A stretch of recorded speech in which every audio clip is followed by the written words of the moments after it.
హల్లెలూయా. దేవునికి స్తోత్రం. మీకు అందరికీ కూడా నా యొక్క శుభావందనాలు తెలియజేస్తున్నాను. ప్రియ దేవుని సంగమ, అనుదిన ఆత్మీయ ఆహారముగా ఈరోజు దేవుని యొక్క వాక్కు, దావీదు రాసిన కీర్తనల గ్రంథము 6వ కీర్తన 8వ వాక్యము.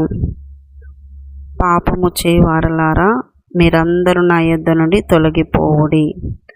దేవునికి స్తోత్రం. ప్రియ దేవుని సంగమ, దావీదు గారు చెప్తున్న మాటలు ఇవి. దేవుడి దగ్గర ఏవి కూడా దాచలేము, ఏవి కూడా ఆయన కంటికి కనిపించకుండా ఉండవు అనేది స్పష్టంగా తెలుసుకున్నాడు దావీదు. తను చేసిన పాపం బట్టబయలైనప్పుడు తను పశ్చాత్తాపడి ప్రభు పాదాల దగ్గర ఒప్పుకొని ఏడుస్తూ రాత్రంతా కూడా కన్నీరు కారుస్తూ తను పడుకున్న పరుపు తేలియాడేటట్టుగా కన్నీరు కార్చేవాడుగా దావీదు గారు ఉంటున్నారు.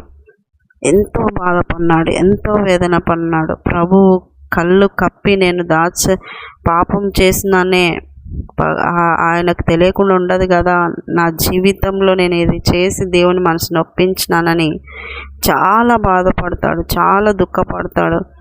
ఆ రోజు మొదలు ఆయన దేవుని సన్నిధిలో మరి ఎప్పటికీ కూడా పాపం చేయకుండా తను చాలా జాగ్రత్త పరుచుకుంటాడు.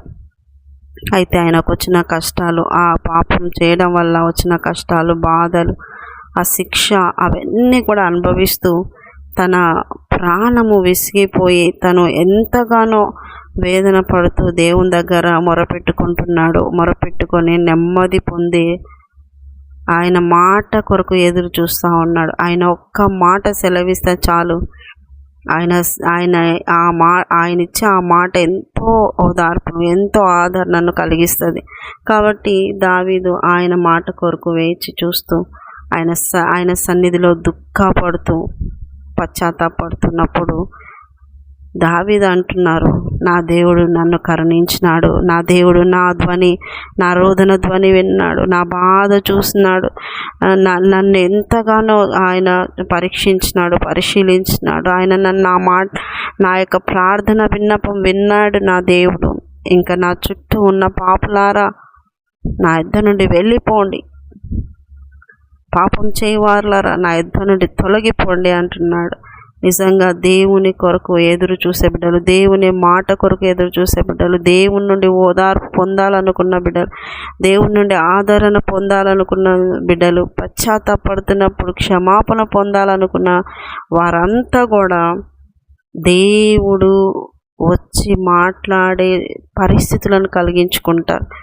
దేవుడు ఎటువంటి వారి దగ్గరికి వస్తారు, ఎటువంటి క్రియలు కలిగిన వాళ్ళ దగ్గరికి వచ్చి మాట్లాడతారు, ఎటువంటి వాళ్ళని ఆయన ఇష్టపడతారు.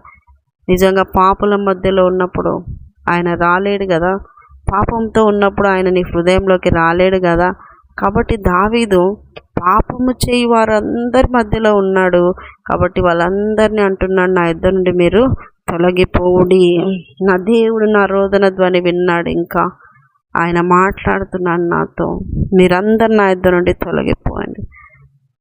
ఈరోజు నన్ను రక్షింపబడి కూడా నీ చుట్టూరా పాపులనే పెట్టుకోయిందా, పాపులతో సహవాసం చేయొద్దని వాక్యం సెలవిస్తుంది. దుష్టుల ఆలోచన చొప్పున నడవక, పాపుల మార్గంలో నిలవక, అపహాసకులు కూర్చుండే చోట కూర్చోవద్దని వాక్యం సెలవిస్తుంది.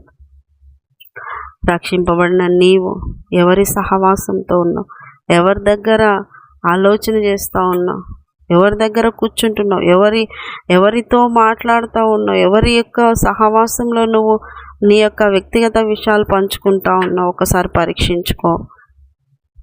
దావీదు దేవుడు వచ్చి మాట్లాడాలి, దేవుడు వచ్చి వినాలి, దేవుడు వచ్చి ఆయనను క్షమించాలి, ఆ పరిస్థితులు కలిగించుకుంటున్నాడు దావీదు.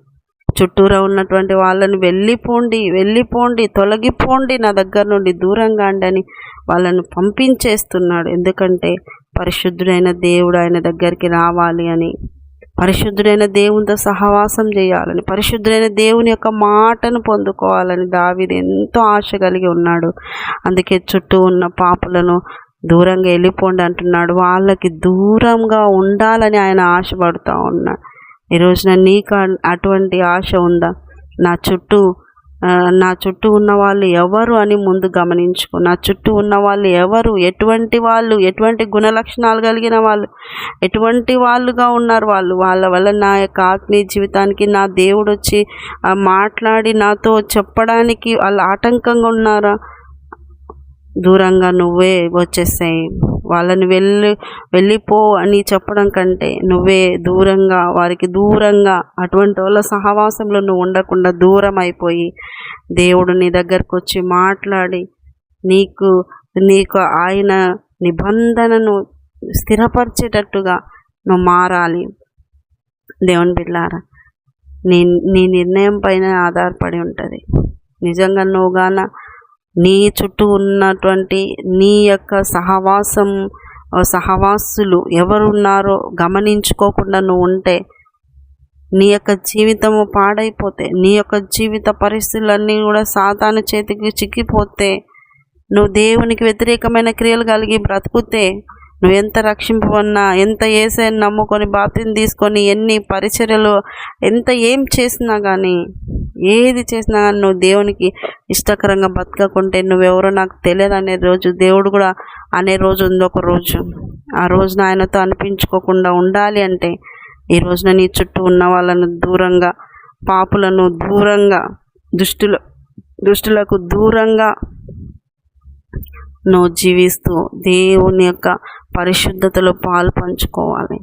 కాబట్టి ప్రియ దేవుని బిడ్డలారా, ఎలాంటి సహవాసాల్లో ఉన్నారు, ఎలాంటి వ్యక్తులతో ఉన్నారు, ఎలాంటి వ్యక్తుల లక్షణాలను అనుసరిస్తూ ఉన్నారు ఒకసారి గమనించుకోండి.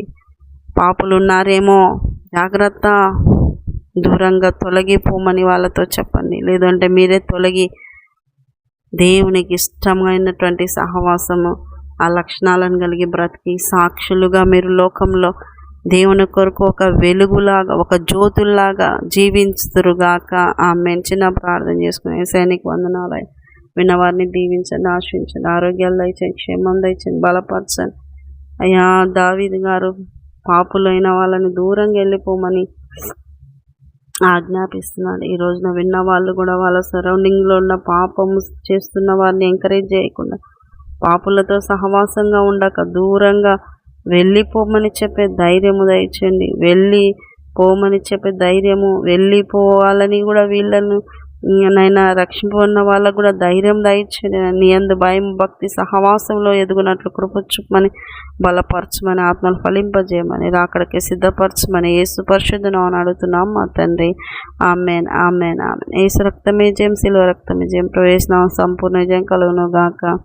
Amen, amen, amen. Good morning. Praise Lord. దేవుడు మళ్ళీ దీవించి ఆశ్రయించును గాక. ఆమెన్.